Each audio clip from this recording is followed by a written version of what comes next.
Sonic X Episode 23.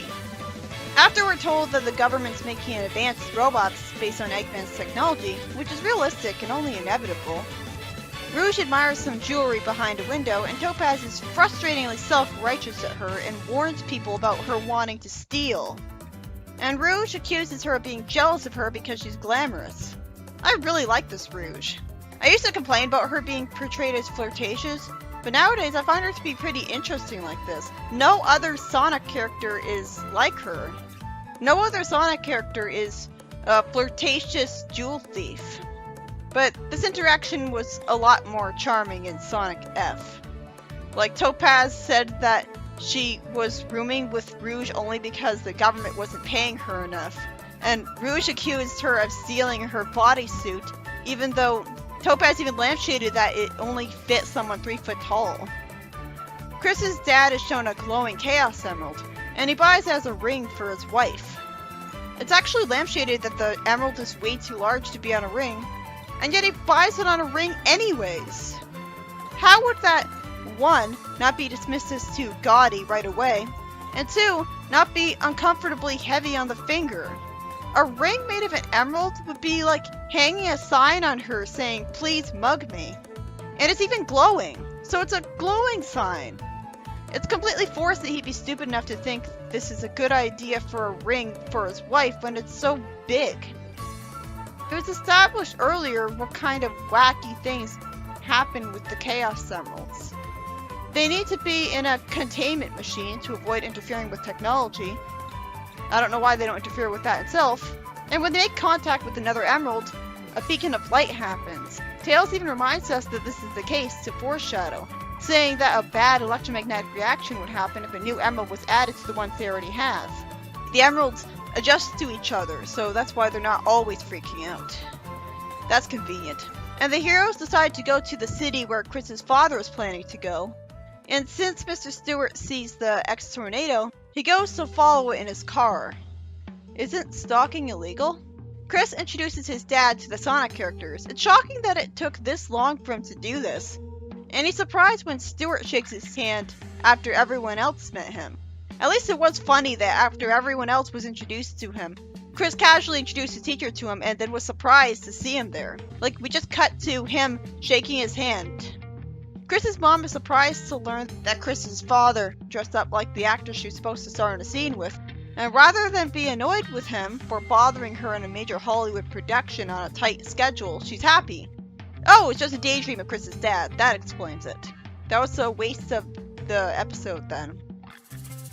Chris's dad shows him his emerald, and it starts glowing, but then the emerald that Sonic had with them causes the other emerald to start sparking, alerting Eggman to it. Why did Sonic even bring that emerald with him in the first place? And that's the whole reason Eggman decides to come here. It makes no sense that Sonic did this instead of keeping it at home. Why wouldn't he keep it in the containment chamber that Tails clearly established earlier? It's like the show really has to force Eggman showing up for all the emeralds sometimes. Like, the time he showed up for the emerald in the giant fan episode was just as forced. It's probably a big struggle for the writers. Like, they always have to figure out how to justify Eggman showing up where the emerald is to fight the heroes for it. Since it's not like he's spying on them. It's not like he has a spy listening in on them all the time. It's not like he has an emerald radar. That could have been justified better.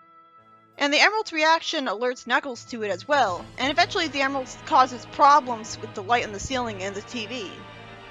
Somehow, this reaction from the emerald doesn't completely change Chris's dad's mind about giving the emerald to his wife, even though he was clearly scared by what was happening. Why didn't Sonic tell Knuckles what was going on when he asked? He is sure what's going on. Their interaction was tense, but it is realistic that it'd be tense when they fought earlier. It's how I would expect Sonic to react to Knuckles after he fought him earlier. Then we see Chris's dad trip when he tries to give his wife the emerald. I don't know how he managed to trip on nothing. And the emerald starts sparking out of control. This feels so arbitrary. But it is logical that instead of him having a big romantic moment when he barged onto the Hollywood set, something bad happens and his wife calls him out on it. She says that it'd be just as frustrating to him if she barged into one of his company meetings and embarrassed herself, and he lampshades that at least he cared enough to come visit her when she was working. That's a pretty realistic argument between them. Then Eggman starts threatening people with a robot, and his robot sidekicks start running after the heroes on the set. I was surprised when Tails showed what a good person he was by grabbing the robot to save him from falling into the water.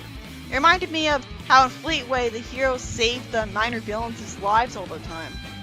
But then he just lets them go anyways. Huh? Also, how did his arms stretch that much? He's not Bunny. It was really annoying that when Rouge stole the emerald, she wasted time bragging instead of flying away right away, and Eggman took it from her. She looked like a complete amateur. Why can't she successfully steal even a single Chaos Emerald? She won't do anything evil with it. She's one of the good guys. I hope she'll be allowed to steal at least one emerald successfully, because come on, I feel like it's out of character for her to be portrayed as a pathetic joke. She's supposed to be competent. I think she would get away with stealing all of the emeralds that she tried to get, and then the heroes could fight her for it. But at least Rouge and Topaz get to spend some time trying to get the emerald away from Eggman. I love that in Sonic F, Eggman said at this point, "This is not usually how my fantasies about women clinging on to me go." Sadly, the predictable happens as he stops the Eggmobile and flings them into Stuart.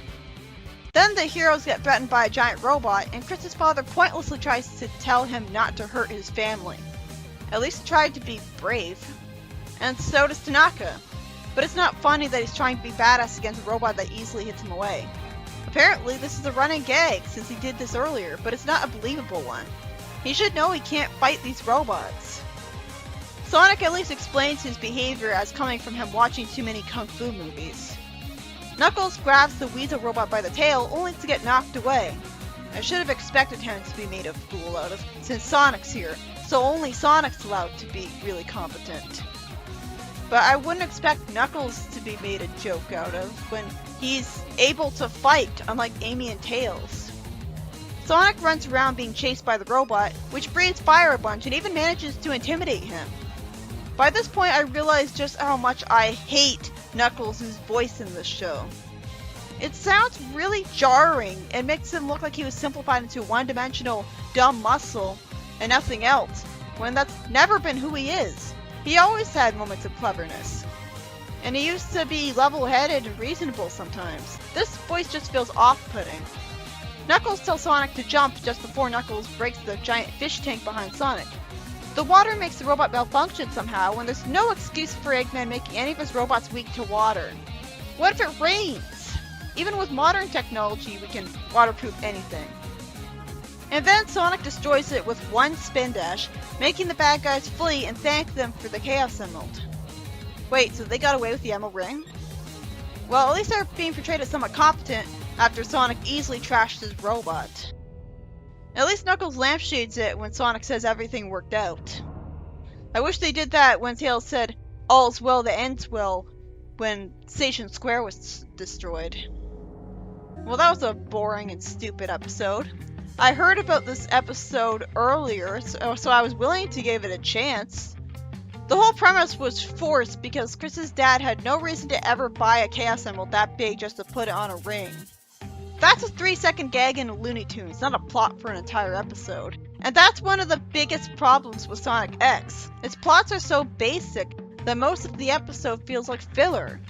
That's one sentence. At least by this point, at the time of this recording, I've watched every episode the Sonic F had covered. So now I'm looking forward to the rest of the episodes since I'll be experiencing them for the first ever time, and I won't be annoyed at watching an inferior version of the episode. Chris's dad went to a jewelry store and bought a Chaos Emerald just for the predictable to happen, as of course something goes wrong when he tries to surprise his wife with it by interrupting her on set. It's all thanks to Sonic inexplicably bringing a Chaos Emerald with him. Thank goodness Eggman sent a giant robot after Sonic to liven things up, because for the most part it's another episode that forgot it was taking place in an action series. It taking place in the human world isn't an excuse to have the plots be too mundane. It shouldn't matter that the civilians are normal humans. It was a creative surprise that the giant robot was disabled by water, and that Knuckles was the reason it was. It was a nice change of pace from him just beating it in one hit and that's all that happens. He was useful in a way other than directly punching a robot. But ultimately it didn't matter that it was stunned by a water tank. Because if Sonic can just spin dash it to death that easily without a ring, I don't see how that confusing twist was even necessary for him to win. For a giant fire-breathing robot, it was surprisingly forgettable. It was forced that Eggman even got the emerald at all. The only reason he did was because Sonic brought an emerald with him for no reason and it had a bad reaction with the other emerald. And for some reason Chris's dad still thought giving his wife the emerald would be a good idea. You'd expect this to be a filler episode since it's about something as mundane as a guy giving a gift to his wife. But because it involves Chaos Emeralds, it's not. So you have to watch it. At least Sonic F lampshaded how stupid the episode was with the characters' dialogue. Tails really should have called Sonic out more on bringing the emerald with him in the actual show. And SEC has Sonic be called out on, like, 10 times. But I don't think this Sonic has been called out on for anything by anyone not named Knuckles. Which is a problem because Knuckles is portrayed as an idiot, so he shouldn't be the only one lampshading his personality.